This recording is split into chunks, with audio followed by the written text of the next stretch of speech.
तो BA third semester परीक्षा 2023 के लिए बहुत ही मोस्ट इंपॉर्टेंट क्वेश्चन को लेकर आए हैं, जो कि BA second year third semester के लिए है।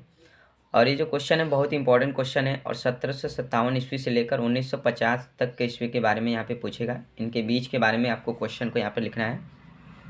तो सबसे पहला क्वेश्चन यहाँ पे दे दिया है, जैसे यूरोपीय कंपनियों का आगमन का वर्णन कीजिए। कुछ इस प्रकार से क्वेश्चन आप इसे तैयार कर लीजिएगा।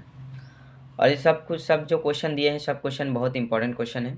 और दूसरा क्वेश्चन यहाँ पे दे दिया, जैसे ब्रिटिश ईस्ट इंडिया कंपनी का आरोहण का वर्णन कीजिए। कुछ इस प्रकार से दूसरा क्वेश्चन यहाँ पे दिया गया है, आप इसे अच्छे से तैयार कर लीजिएगा।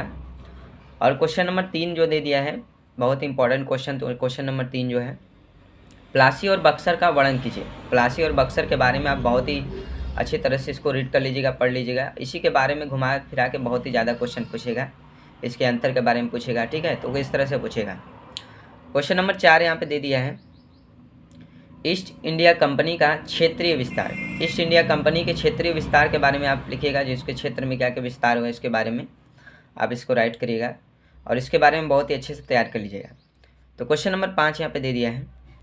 क्वेश्चन नंबर 5 दे दिया है कि रणजीत सिंह के अधीन पंजाब का उदय। रणजीत सिंह के अधीन पंजाब का उदय, रणजीत सिंह के अधीन जो पंजाब में उदय हुआ है उसके बारे में आप अच्छे से तैयार कर लीजिएगा और इस क्वेश्चन को भी आप तैयार कर लीजिएगा।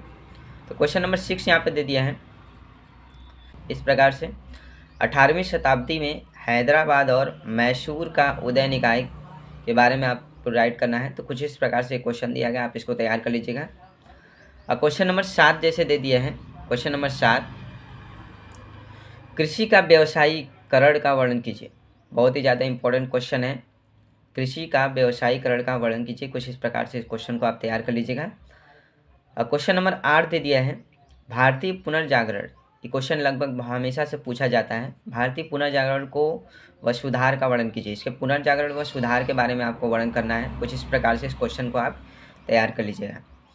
क्वेश्चन नंबर 9 जैसे दे दिया है, औपनिवेशिक भारत में शिक्षा का विस्तार।